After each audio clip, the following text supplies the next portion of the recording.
This is the story of a nation and of one man whose life has mirrored and helped to shape it. It is one of the most exciting stories imaginable. A nation born out of war and breaking the yoke of colonial domination to take a place on the world stage. A boy born into the midst of Malaysia's formation who devotes his life to building the new nation taking shape around him. A child of the times who becomes one of its most important leaders. This is the story of a Malaysian and his remarkable life and times. Lim Kit Siang has been in politics for over 50 years. He's the longest-serving opposition parliamentarian in Southeast Asia. Our first encounter was with this young, radical Chinese leader, very articulate. Then he said to me, Anwar, can we invite you to have a session, a retreat with the DAP leaders at Cameron Highlands? And here I was known to be like a Muslim firebrand. I think without Kit Siang, DAP would not be what it is today. Undoubtedly, Kit Siang is the peerless leader. He is the best of the best.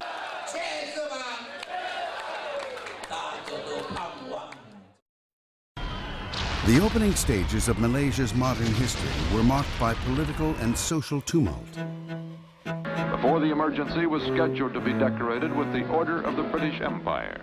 The decoration was later revoked. In rural Johor, Lim Posan and Teo Koni's third child was born into a time of turmoil. I was born and grew up in Batu Pahat, a laid-back town in Johor. I was born in 41, and I have vague memories of the Japanese occupation, of airplanes coming, and then everybody had to go and hide. And of course, also very vague memories of the end of the Second World War, when you have soldiers marching down the streets. Those are exciting times because not only in the country, there was this political movement, but throughout the world, there was this awareness and a rise of Asian African nationalism, where Afro-Asian countries were standing up for independence and break the yoke of British colonialism and to decide their own destiny. So from those days, I and a few of my friends, we were very closely political developments, political issues. I remember in 1955, we had our first extended excursion. In those days, cycling from Batu Pahat to Malacca, some 60 miles, and it was quite a long journey, quite an unusual excursion in those days. In that journey with two of my classmates, we spent a lot of time discussing about the Afro-Asian Bandung Conference, which was being held at the time. As I said, those were very exciting times when we thought that anything could be within reach. When Kit Siang was 15, the British and French failed in attempts to take control of the Suez Canal back from Egypt. The colonial era was over. The following year, Malaya was proclaimed an independent federation.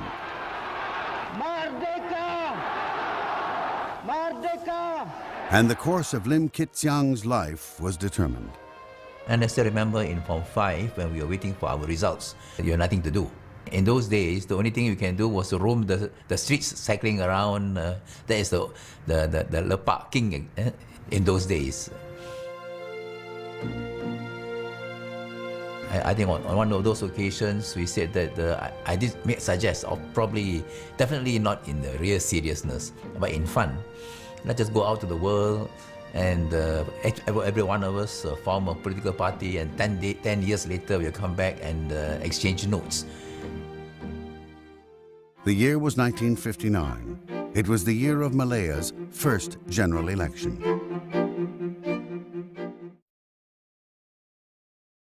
Instead of forming a political party, Lim Kit Siang worked briefly as a teacher before becoming a reporter for the Singapore Straits Times.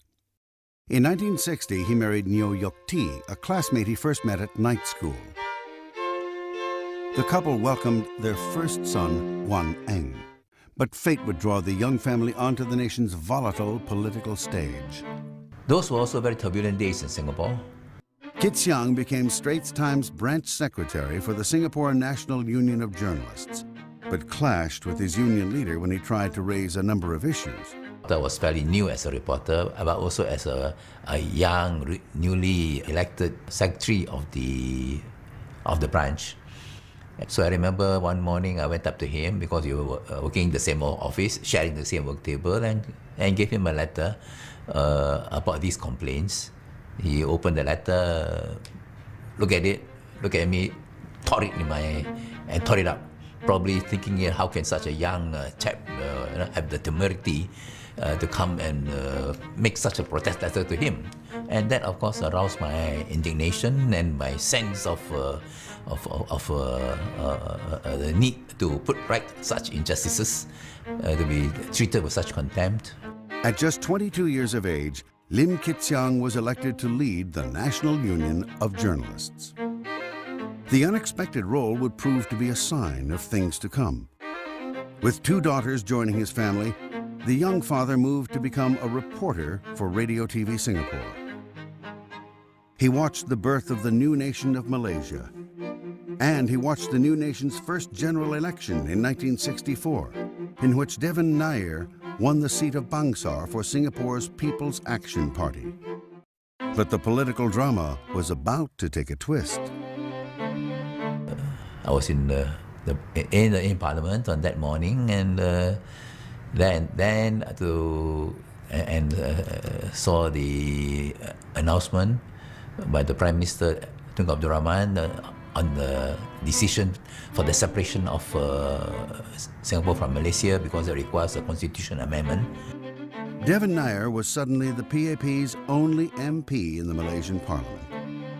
Together with prominent local figure Dr. Chen Man Hin, Devan Nair established a new Malaysian political party. It would be called the DAP, the Democratic Action Party. But Devan needed a support team. Devan asked to see me, and he asked whether I was prepared to help him to become his political secretary in Malaysia. At that time, Kit Siang was about to enjoy promotion to editor. Although I work in Singapore, I was a Malaysian. So all along, I felt that I don't really belong in Singapore, and without any hesitation, I told him I accepted his offer. Of course, when I went back and discussed with my wife and with my parents, they said I'm mad. And the same thing is what my classmates told me. 因为我只是想当个平凡的主妇而已，没有想到说他会搞政治这一行，我没有办法，就是搞到他为了他的理想，我也没有办法，也要默默的支持他在背后。 The moment he joined us, he worked very hard and very efficient. So as organization secretary, he was very effective. Very impressive speaker. When he talks sense, and then he tells them why they must join the party. You listen to him. The DAP, when it was founded in 1966, made itself the pledge to bring about a Malaysia. In other words, it's a Malaysia for all Malaysians, rising above race, ethnicity, or territory. That every Malaysian can feel proud to have an equal place under the Malaysian sun and will be able to fully contribute to the betterment of this country. And I felt that I should be back home in order to play my part to bring about the political direction which I shared. The Democratic Action Party was registered in March 1966. Dr. Chen Man Hin was the chairman. Devan Nair was Secretary General. Lim Kit Siang was named as National Organizing Secretary and editor for the official newspaper of the party, The Rocket. In December, the Lim's 4th child, Guan Chun, was born. 他的生活也是很简单呐，他也是处理党务，自己驾车跑上跑下，而且有哪个支部、联络支部啊，哪里支部开幕啊，要成立支部啊，他也是全权他处理咯，所以上上下下他也是很忙的。有时自己驾车，有时会过个地方过2-3天这样才回来，都是他自己一个人驾，又担心他的驾车啊，不能安全啊。回到家都是3更半夜了，有时3更半夜，有时早，有时回来孩子都睡了呢，隔天有时孩子上学了，他有时一早就起来打分告了，发分告。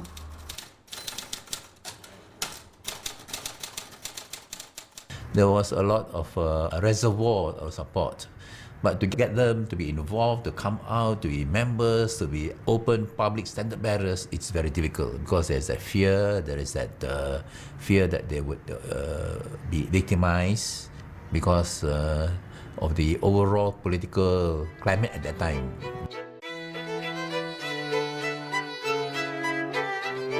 The young activist would discover the fear was well-founded.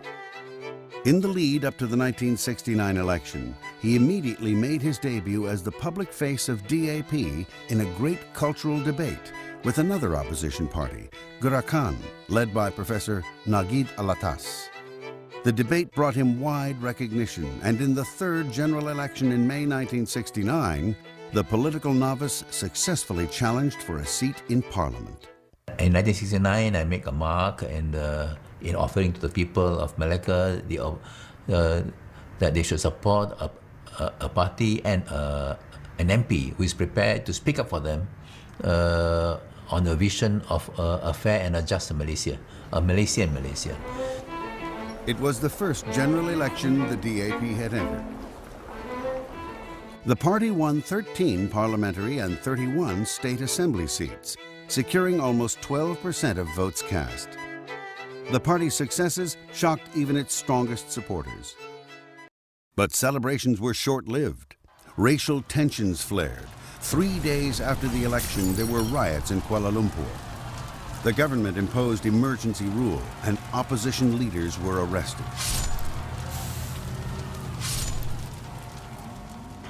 那时我一个人带着4个孩子，又局势又非常紧张，有听他们外面讲说，哎呦，今天哪里发生事啊，所以那实际上又没有在我们的身边呢。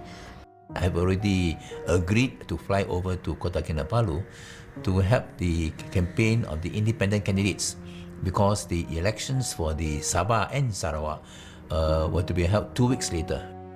So all the recent allegations that I was in Kuala Lumpur on May 13, I helped to provoke May 13 because of my wild conduct was completely baseless because I was not in Kuala Lumpur at all. I was in Kota Kinabalu. I had nothing to do with what was happening in Kuala Lumpur. After a successful rally in Kota Kinabalu, he was immediately expelled from Sabah by the Chief Minister Tun Mustafa, misusing state immigration power. So I landed in Singapore and spent the next 3 days with Devon, 15, 16, 17. And during those 3 days, I kept in touch with my family, with party leaders to see how things are going, to make sure that everything is okay. Supporters urged him not to come back to Kuala Lumpur for fear he would be arrested. I told my party leaders that I will come back. While I told them that I'm not thinking of returning, I felt that having been just elected as a member of parliament, when the people are in trouble, how can you just leave them alone and run away? On May 18th, Kit Siang flew home. And at the Subang airport, and they were checking the passport of all the passengers who had to queue up for clearance. When it came to my turn, I just asked, a question that was just popped up. I asked, "Are you waiting for me?" They look at me, look at the passport, and say, "Yes, follow us." So I followed them. The two police, fully armed personnel. And from Subang, leaving Subang airport, going towards the town. And on the way, I saw overturned cars, burned cars. It was, of course, a curfew. The whole area, whole place was deserted. And at that time, the thought that struck me was, if they took me somewhere and finished me off, nobody would know.